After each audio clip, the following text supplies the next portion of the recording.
El vasto e implacable océano, un símbolo atemporal de libertad y descubrimiento, se transformó en un aterrador reino de espanto durante los capítulos más oscuros del conflicto global. Bajo su superficie agitada e indiferente, acechaba un depredador invisible, un cazador silencioso capaz de paralizar naciones con un solo y devastador golpe. Imaginen el miedo corrosivo que atenazaba los corazones de los marineros a bordo de los vitales buques de convoy, con sus ojos perpetuamente escudriñando el infinito horizonte, sabiendo que la muerte podría brotar de las profundidades en cualquier momento. No había aviso ni misericordia, solo la súbita y brutal ruptura del acero y el gélido abrazo de lo profundo. Estos no eran simples barcos, eran las arterias vitales del mundo libre, cargados con alimentos, combustible y las municiones cruciales que alimentaban el esfuerzo de guerra. Cada barco perdido no era meramente una estadística sombría en un libro de cuentas. Era una herida abierta y sangrante para la causa aliada, un golpe aplastante a la moral y un trágico recuento de vidas extinguidas en el gélido e implacable Atlántico. La amenaza U-Boat, un espectro que acechaba todas las rutas marítimas, llevó incluso a las armadas más formidables a su límite absoluto. Miles de millones de dólares, incontables horas de investigación científica y las mentes más brillantes de la época fueron lanzados contra este enemigo invisible, pero las pérdidas se acumulaban con aterradora regularidad, siendo cada naufragio un severo recordatorio de la vulnerabilidad de la humanidad contra un enemigo que desafiaba la guerra convencional. La desesperación, una compañera fría e inquebrantable, se instaló profundamente en los huesos de comandantes y tripulaciones. Los destructores más avanzados, equipados con lo que entonces se consideraba sonar de vanguardia, a menudo resultaban trágicamente inadecuados contra los cazadores silenciosos, rápidos y mortales de las profundidades. La brecha tecnológica parecía infranqueable, el rompecabezas táctico insoluble. ¿Cómo se lucha contra un enemigo que no se puede ver, un adversario que desaparece en las profundidades tan rápido como ataca? La pregunta resonaba en salas de guerra y cubiertas de barcos, un enigma atormentador sin respuesta aparente. La supervivencia misma de las naciones dependía de mantener abiertas estas arterias vitales, de encontrar una manera de perforar el velo del océano y confrontar a las sombras al acecho. La presión era inmensa, lo que estaba en juego inconmensurable. Cada día que pasaba sin una solución significaba más barcos perdidos, más vidas extinguidas y la escalofriante perspectiva de una guerra prolongada, quizás incluso perdida, debido a un enemigo que acechaba justo fuera de la vista. Pero ¿qué sucede cuando el orden establecido falla? Cuando los expertos están perplejos, los estrategas superados y la tecnología más sofisticada resulta ser trágicamente insuficiente. A veces, en las horas más oscuras del conflicto humano, las soluciones más extraordinarias emergen no de laboratorios relucientes o salas de guerra llenas de oficiales condecorados, sino de los lugares más improbables. A veces, la salvación llega con la marea, traída por las manos curtidas de alguien tildado de excéntrico, un recluso, quizás incluso un loco. Es un testimonio de la naturaleza impredecible del genio que cuando el mundo más necesitaba un avance, este no se encontró en un libro de texto o un manual militar, sino en la mente de un hombre cuya única universidad era el mar mismo. Esta es la historia de un hombre así, un pescador, cuya vida se medía por el rítmico tirón de la red y el incesante ir y venir de las olas, no por honores militares o elogios científicos. Era un hombre inmerso en la tradición del océano, íntimamente familiarizado con cada uno de sus estados de ánimo, cada uno de sus susurros. Mientras las armadas del mundo derrochaban recursos en soluciones complejas, a menudo fallidas, este individuo vio algo diferente. Vio una solución arraigada en la simplicidad, en una comprensión casi primal del mundo marino. En medio del caos y la desesperación, se atrevió a mirar un barco pesquero oxidado y destartalado, una embarcación destinada al desguace, un estorbo en el puerto, y ver no un final sino un comienzo, no una reliquia de una era pasada, sino un arma potencial, una fiera forjada no en un astillero de última generación, sino en el crisol de la desesperación y de una mente poco convencional. Imaginó una forma de transformar ese humilde y olvidado casco en algo totalmente sorprendente. Una bestia cazadora de submarinos, nacida de la rudeza del ingenio, la persistencia desafiante y una comprensión profunda e intuitiva del mar mismo. Vio lo que los demás no podían, conectando observaciones aparentemente no relacionadas y técnicas olvidadas en un plan cohesivo y radical. Prepárense para descubrir cómo un hombre, armado con poco más que su ingenio, su conocimiento íntimo del océano y una fe inquebrantable en su propia visión descabellada, desafió el poder aparentemente infranqueable de un enemigo invisible. Prepárense para presenciar cómo cambió para siempre el rumbo de la guerra, todo desde la humilde y desgastada cubierta de lo que todos los demás descartaban despectivamente como nada más que chatarra. Su periplo es un poderoso recordatorio de que la verdadera innovación a menudo reside más allá de los límites del pensamiento convencional, esperando ser descubierta por aquellos lo suficientemente valientes como para desafiar el status quo.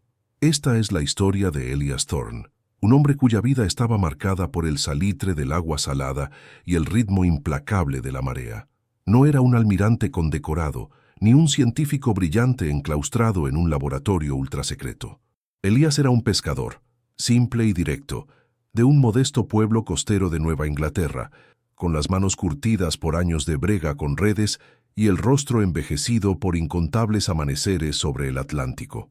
Sin embargo, bajo ese exterior sin pretensiones, latía una mente diferente a cualquier otra, una mente que veía el océano no solo como un proveedor, sino como una entidad viva y respiratoria, llena de secretos y susurros. Sus vecinos lo conocían como un bicho raro, un recluso que prefería la compañía de las gaviotas y el vasto silencio del mar a la conversación humana. Solían reírse de sus peculiares hábitos, sus largas horas pasadas mirando las olas, escuchando los sutiles cambios en el viento o estudiando meticulosamente los patrones de los peces. No buscaba riqueza, su pesca era siempre suficiente. Elías buscaba conocimiento, una comprensión intuitiva del mundo marino que era más profunda que cualquier mapa o libro de texto. Conocía las corrientes como un amante conoce un rostro, podía predecir una tormenta por el olor del aire y distinguía el zumbido distante de un carguero del murmullo de una ballena. Esta conexión profunda, casi espiritual con el océano, perfeccionada a lo largo de décadas de observación solitaria, había cultivado en él una forma única de ver las cosas.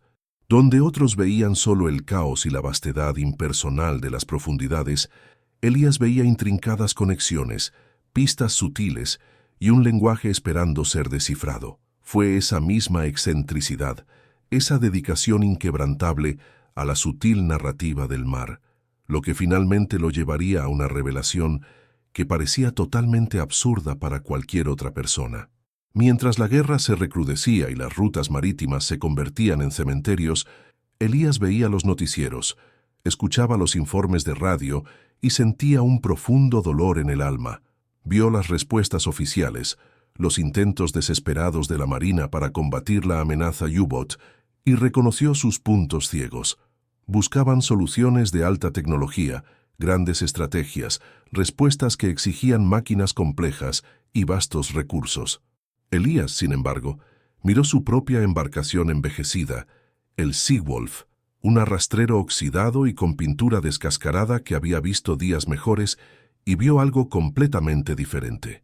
El Seawolf era más que un simple barco para Elías. Era una extensión de sí mismo, andrajoso pero resistente, humilde pero confiable. Para el observador casual, era una reliquia, apta solo para el desguace.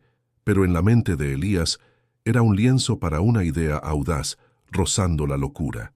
¿Qué pasaría, se preguntó, si las mismas herramientas y técnicas que había perfeccionado durante una vida de pesca pudieran adaptarse para cazar un tipo diferente de presa? ¿Y si los mismos instintos que lo llevaban a los cardúmenes de bacalao pudieran guiarlo hacia los elusivos y mortales submarinos? Su propuesta, cuando finalmente se atrevió a expresarla, fue recibida exactamente con el tipo de reacción que cabría esperar. Viajó a la base naval más cercana, un pequeño y bullicioso puesto de avanzada repleto del último equipo militar. y solicitó una audiencia con cualquier oficial que quisiera escuchar. Estaba allí, una figura delgada que olía levemente a pescado y salmuera, con su ropa sencilla y gastada, ante hombres con uniformes impecables adornados con medallas. Habló de líneas de pesca modificadas, no para pescar, sino para detectar las sutiles vibraciones de un casco sumergido. Describió hidrófonos improvisados hechos de latas viejas y cableado rescatado, capaces de captar la firma acústica única de un motor U-Boat, un sonido que creía poder diferenciar de la sinfonía natural del océano. Incluso habló de usar los ojos agudos de aves marinas entrenadas, observando sus patrones de vuelo en busca de señales reveladoras de perturbaciones en la superficie o la súbita y antinatural calma del agua que podría delatar un periscopio.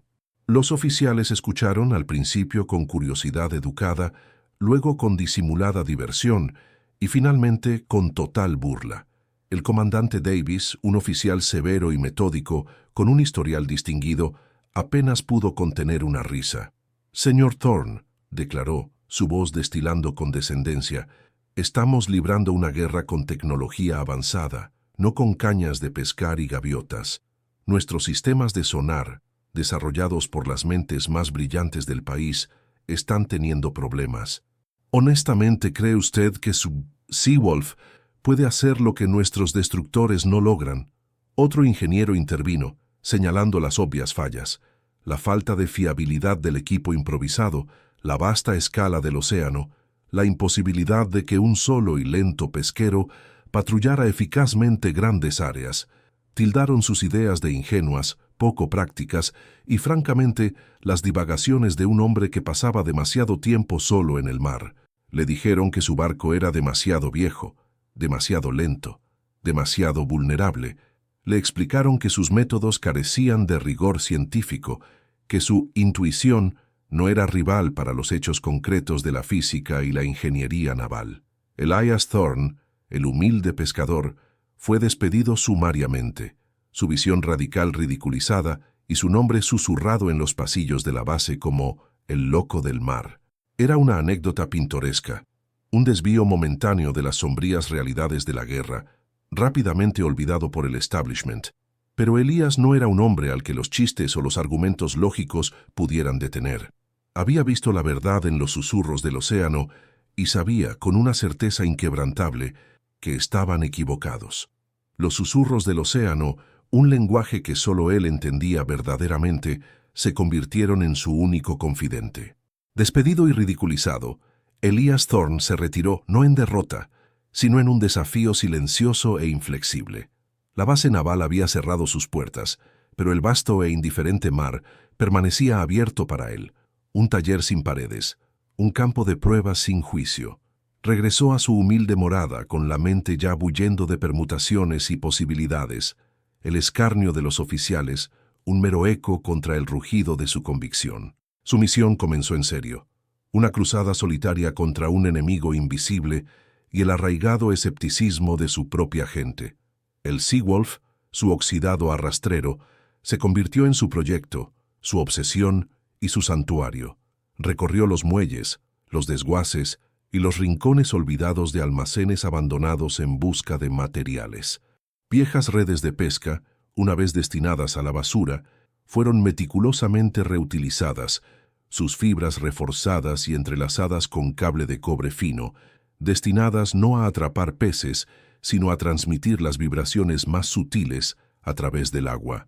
Latas desechadas que alguna vez contuvieron frijoles o conservas fueron limpiadas meticulosamente y equipadas con diafragmas rudimentarios, conectados por cableado eléctrico rescatado a un antiguo amplificador a batería que había encontrado en un taller de reparación de radios. Estos eran sus hidrófonos improvisados, burdos a la vista quizás, pero creados con la comprensión intuitiva de un pescador sobre la propagación del sonido en el agua. Sus días se convirtieron en un ciclo implacable de trabajo, desde el amanecer hasta que el último vestigio de crepúsculo se desvanecía en el horizonte. Trabajaba con sus manos curtidas, lijando, soldando, martillando y probando. La cubierta de el Seawolf se transformó en un laboratorio caótico, lleno de herramientas, cables y artilugios extraños. Los lugareños, al ver las extrañas luces encendidas hasta altas horas de la noche y oír el ocasional tintineo de metal, negaban con la cabeza. «Ahí va el viejo Thorne», murmuraban. «Se volvió completamente loco». Los niños señalaban y susurraban, sus padres diciéndoles que se mantuvieran alejados del barco del loco. Era un paria, un marginado, pero el juicio de ellos no significaba nada para él. Las únicas voces que importaban eran los susurros del mar y el latido insistente de su propia creencia. La burocracia, aunque la había evitado, todavía se cernía como una sombra. El combustible estaba racionado, los suministros eran escasos, e incluso las reparaciones sencillas requerían permisos. Elías navegó por este laberinto con la astucia de un pescador experimentado, intercambiando su escasa pesca por unos cuantos galones de diésel, canjeando piezas rescatadas por un trozo de cable, siempre lo justo para mantener vivo su sueño imposible. Hubo contratiempos, por supuesto. Sus hidrófonos rudimentarios se cortocircuitaban en agua salada, sus líneas modificadas se rompían, su amplificador tosía y moría. Cada fallo era un golpe en el estómago, un momento de duda que amenazaba con ahogar su determinación. Pero Elías, habiendo enfrentado innumerables tormentas en el mar, conocía la importancia de la resiliencia. Simplemente recogía los pedazos, aprendía del fracaso y volvía a intentarlo. Sus manos envejecidas se negaban a ceder. Pasó horas, días, semanas, a la deriva en silencio en el océano abierto, escuchando el gemido del casco, el batir de las olas, el ruido distante de los cargueros. Entrenó sus oídos, refinando su equipo improvisado, aprendiendo a filtrar la cacofonía del mar para aislar el zumbido metálico específico que creía que produciría un submarino. Estudió las gaviotas, observando sus repentinos picados, sus gritos frenéticos, convencido de que reaccionaban a sutiles cambios de presión en el agua que podrían delatar una embarcación sumergida. No solo estaba construyendo una máquina, estaba construyendo una relación simbiótica entre él, su barco y el océano mismo, fusionando la intuición ancestral con la tecnología incipiente. Luego llegó el día, una semana después de su última carrera de suministros, un día en que el Atlántico estaba particularmente implacable. Una niebla espesa y densa había llegado, cubriendo la costa y reduciendo la visibilidad a apenas unos metros. Elías estaba lejos de la costa, probando un conjunto acústico recién reforzado que había hecho con una bocina de latón vieja y una cámara de neumático de bicicleta. El silencio era profundo, roto solo por el lamento triste de una boya distante y el suave crujido de las maderas de el Seawolf. De repente, un débil y rítmico ruido de motor llegó a sus oídos a través de los auriculares rudimentarios, un sonido diferente a todo lo que había catalogado antes. Era más profundo, más mecánico, una vibración sutil que parecía cortar los sonidos naturales de las profundidades. Su corazón latió con fuerza. Era eso. Ajustó su equipo, triangulando el sonido con un rumbo de brújula aproximado, sus ojos escudriñando la densa niebla. El ruido del motor se hizo más fuerte, más cercano, inconfundible ahora. Sabía, con un instinto forjado durante toda una vida en el agua, que un U-boat estaba cerca. Podía sentirlo, sentir su presencia depredadora. No tenía cargas de profundidad, ni torpedos, nada más que su ingenio y sus artilugios improvisados. Pero tenía un plan, una apuesta desesperada y audaz. Soltó una serie de líneas de pesca especialmente ponderadas y modificadas, no con anzuelos, sino con pequeñas y densas placas de metal diseñadas para crear un ping distintivo y resonante al golpear una superficie dura. No estaba tratando de dañar el submarino, estaba tratando de molestarlo, confundirlo, ahuyentarlo. Momentos después, un fuerte tintineo metálico resonó en sus auriculares, seguido de otro, luego una serie de golpes frenéticos y más profundos. El U-boat había golpeado sus líneas. Podía escuchar el sonido distintivo de sus motores cambiando, alterando el curso, una súbita aceleración frenética. El ruido del motor disminuyó, volviéndose más y más débil, hasta desaparecer por completo en la vasta y silenciosa extensión del océano, envuelto en niebla. Elias Thorne estaba solo en su barco oxidado, temblando, exultante. Lo había logrado. Había detectado, y quizás incluso disuadido, un submarino enemigo. Pero ¿quién le creería? De vuelta en la base naval a la mañana siguiente, entró un frenético mensaje de radio. Un buque mercante, parte de un convoy que se había retrasado por la niebla, informó de un incidente cercano. Habían visto el débil contorno de un U-boat emerger de repente, luego sumergirse rápidamente, aparentemente desorientado, antes de cambiar de rumbo y desaparecer. El capitán informó de ruidos metálicos extraños, justo antes del comportamiento errático del submarino. El comandante Davis, todavía en su escritorio procesando los habituales informes sombríos, se burló. «Una coincidencia», declaró. «La niebla le juega malas pasadas a la mente. El U-boat debe haber encontrado un obstáculo o haber tenido un problema mecánico». Sin embargo, se había plantado una semilla de duda.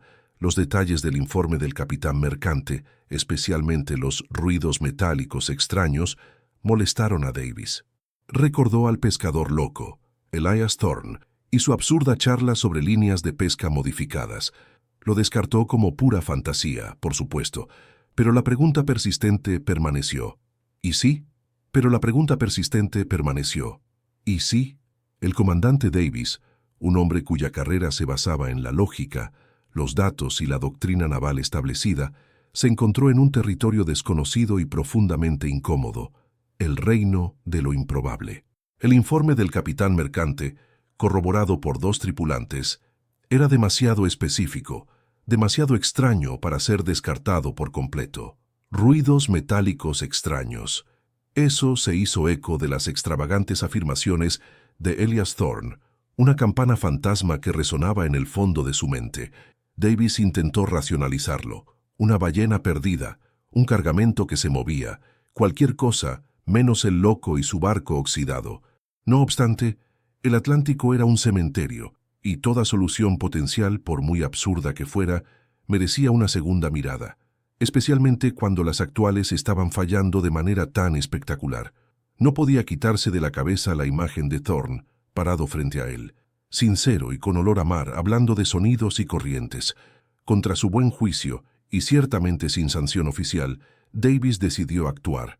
No podía arriesgar una investigación naval completa sobre las divagaciones de un pescador. Sería una misión de suicidio profesional.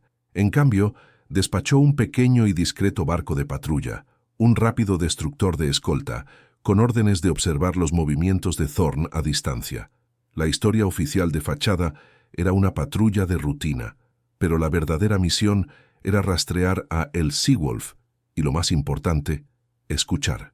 Asignó a un joven y ambicioso alférez Miller a la tarea, instruyéndole a mantener el secreto absoluto. Miller, ansioso por demostrar su valía, se mostró inicialmente tan escéptico como Davis, pero las órdenes son órdenes. Durante días, el Seawolf continuó sus patrullas solitarias y excéntricas. Elias, ajeno a la sombra distante que lo acechaba, trabajaba incansablemente, refinando su equipo casero, con los ojos escudriñando las olas, los oídos sintonizados con los susurros de las profundidades. Era impulsado por una brújula interna, un instinto que desafiaba la explicación científica. Entonces, sucedió de nuevo. Otro banco de niebla, más denso y persistente que el anterior, se posó sobre las rutas marítimas. Un convoy vital, que transportaba suministros cruciales para el esfuerzo bélico en Europa, se abría camino a través de las traicioneras aguas. El alférez Miller, a bordo del destructor de escolta USS Vigilant, estaba inquieto. No habían visto nada más que océano vacío y el ocasional arrastrero de pesca, uno de los cuales era el Seawolf, un pequeño punto contra la inmensidad. De repente, los hidrófonos modificados de Elias, ahora equipados con un pequeño amplificador de cristal rescatado, captaron el ruido inconfundible. Estaba más cerca esta vez, más claro. Un U-boat, acechando al convoy, oculto por la niebla y las profundidades del océano. Elias, sin dudarlo, giró el Seawolf, dirigiéndose directamente hacia la fuente del sonido. Un David pequeño y desafiante, contra un Goliat sumergido. En el Vigilant, el operador de sonar del alférez Miller informó de un contacto débil, apenas perceptible. Era distante, fugaz, fácilmente descartado como un falso positivo. Pero entonces, los propios hidrófonos del Vigilant, mucho más sofisticados que los de Elias, comenzaron a captar el mismo zumbido rítmico y mecánico, inconfundiblemente un submarino. Y directamente en su camino estaba el Seawolf. Miller observó en silencio atónito cómo Elias Thorne, un solo hombre en un precario pesquero, comenzaba a desplegar sus peculiares líneas de pesca. Esta vez, Elías había añadido pequeñas calabazas huecas, llenas de guijarros, a sus líneas ponderadas. Fueron diseñadas no solo para pingear, sino para crear un ruido caótico y estridente al golpear un casco, un sonido destinado a desorientar, a imitar la firma acústica de la detonación de una carga de profundidad. La tripulación del Vigilant se preparó para el impacto, temiendo que el U-Boat simplemente arrollara al diminuto pesquero. Pero luego, a través de la densa niebla, llegó una serie de fuertes y resonantes clangores y un traqueteo distintivo y furioso que incluso la tripulación del Vigilant podía escuchar débilmente a través del agua. Un momento de tenso silencio, luego el sonido distintivo de los motores de un U-Boat, no avanzando, sino invirtiendo violentamente el curso, y luego acelerando para alejarse. El sonar del Vigilant rastreó la frenética retirada del U-Boat, confirmando su rápida partida del camino del convoy. El submarino, claramente asustado y desorientado por el audaz farol de Elias, había huido. El alférez Miller, con la boca abierta, observó a El Seawolf virar lentamente con su misión cumplida, desapareciendo de nuevo en la niebla tan silenciosamente como había aparecido. Inmediatamente contactó al comandante Davis por radio, con su voz llena no de escepticismo, sino de un asombro puro e innegable. Ya no había forma de negarlo. No era una coincidencia, era un patrón. El informe del alférez Miller cayó sobre el escritorio del comandante Davis como un trueno. El relato detallado, los registros de sonar del Vigilant y el testimonio inequívoco de Miller, todo apuntaba a una conclusión imposible. Elias Thorne, el loco del mar, no solo detectó, sino que también disuadió a un U-Boat alemán, salvando un convoy vital. Las implicaciones eran asombrosas. Si un solo y oxidado barco de pesca podía lograr lo que los destructores construidos para tal fin a menudo luchaban por hacer, entonces todo lo que creían saber sobre la guerra antisubmarina necesitaba ser reevaluado. Davis, ahora totalmente convencido, no perdió el tiempo. Inmediatamente inició una investigación oficial exhaustiva, no para desenmascarar a Thorne, sino para comprender y replicar sus métodos. Elías fue llevado de vuelta a la base naval, esta vez no como un excéntrico ridiculizado, sino como un enigma, un fenómeno. Ingenieros y acústicos, inicialmente todavía escépticos, fueron encargados de diseccionar sus instrumentos rudimentarios, sus líneas modificadas y sus teorías acústicas únicas. Descubrieron que, si bien su equipo era tosco, su comprensión de la propagación del sonido en el agua, su capacidad para diferenciar sutiles firmas acústicas y su intuición para el comportamiento de los U-Boats eran inigualables.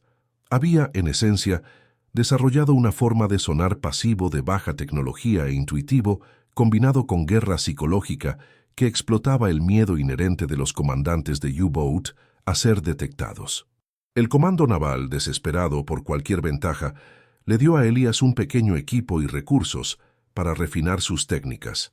Les enseñó sus métodos, cómo escuchar, cómo interpretar el comportamiento de las gaviotas, cómo diferenciar los innumerables sonidos del océano. Sus ideas descabelladas fueron lenta y al principio a regañadientes integradas en el entrenamiento naval. Se desarrollaron e implementaron versiones sencillas y rentables de sus líneas e hidrófonos modificados en buques pesqueros existentes, transformando cientos de embarcaciones civiles en una red de defensa antisubmarina informal, pero altamente efectiva. Estas redes Thorne, como llegaron a ser conocidas, proporcionaron un sistema de alerta temprana que redujo significativamente las tasas de éxito de los U-Boats. El impacto fue profundo. En meses, El número de ataques exitosos de U-boats en las zonas monitoreadas experimentó una disminución dramática. Los convoyes que antes habían sido diezmados ahora llegaban a sus destinos con muchas menos pérdidas.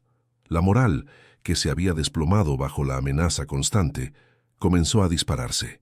Elias Thorne, el pescador solitario, sin disparar un solo tiro, había cambiado el rumbo contra el enemigo invisible. Se convirtió en un héroe anónimo, celebrado discretamente dentro de los círculos navales, aunque él evitaba los reflectores. Elias Thorne, sin embargo, no era un hombre para elogios o desfiles. El zumbido silencioso del mar, el lance rítmico de sus redes, esas eran sus verdaderas recompensas. Tan rápido como había sido arrastrado al esfuerzo de guerra, se retiró de él, un fantasma de la innovación que regresaba a su hábitat natural. Los oficiales navales, inicialmente perplejos por su reticencia a abrazar la fama, finalmente lo entendieron.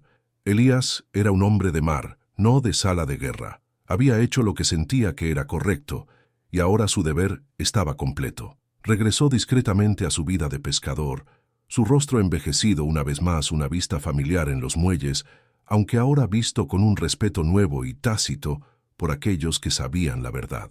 El Seawolf, todavía oxidado pero ahora llevando las cicatrices invisibles de una batalla ganada, reanudó su humilde tarea de pescar, su vida secreta como cazador de submarinos, una leyenda susurrada entre el personal naval.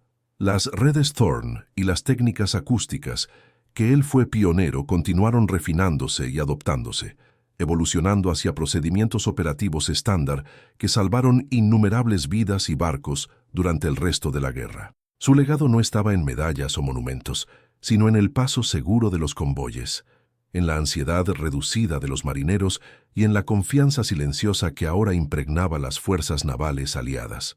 La historia de Elias Thorne es más que un simple capítulo olvidado del ingenio en tiempos de guerra. Es un profundo testimonio del poder duradero del genio no convencional. Nos recuerda que la verdadera innovación a menudo surge no de los pasillos pulidos de la academia o de las rígidas estructuras de mando, sino de los márgenes, de aquellos que se atreven a observar, cuestionar y trastear con el mundo que los rodea de maneras que nadie más considera. Su periplo subraya la lección vital de que a veces los problemas más complejos no requieren soluciones igualmente complejas. En su lugar, exigen una vuelta a los principios fundamentales, una perspectiva fresca y la valentía de desafiar la sabiduría establecida, incluso cuando se enfrentan al ridículo y al escepticismo abrumador. Elias Thorne, el loco del mar, demostró que un solo individuo, armado con nada más que una fe inquebrantable en su visión y una comprensión íntima de su mundo, puede de hecho cambiar el curso de la historia. Nos muestra que los mayores descubrimientos a menudo residen más allá de los límites del pensamiento convencional, esperando ser descubiertos por aquellos lo suficientemente valientes como para desafiar el status quo y escuchar los susurros que los demás simplemente no pueden oír. Entonces, ¿cuál es el desafío aparentemente imposible que enfrentas hoy? ¿A dónde te puede llevar tu propio pensamiento no convencional? Quizás la solución no está en un esquema grandioso y costoso, sino en un detalle simple y pasado por alto, esperando a alguien con el coraje de verlo. Su historia nos desafía a mirar más allá de lo obvio, a confiar en nuestros instintos y a nunca subestimar el poder de una sola mente determinada. Si el increíble viaje de Elias Thorne, de pescador marginado a héroe anónimo, resonó contigo, por favor, dale me gusta a este video. Comparte tus ideas en los comentarios a continuación. ¿Cuál es una idea descabellada que has tenido y que crees que podría cambiar las cosas? Y no olvides suscribirte a nuestro canal para más historias no contadas de ingenio y resiliencia humana.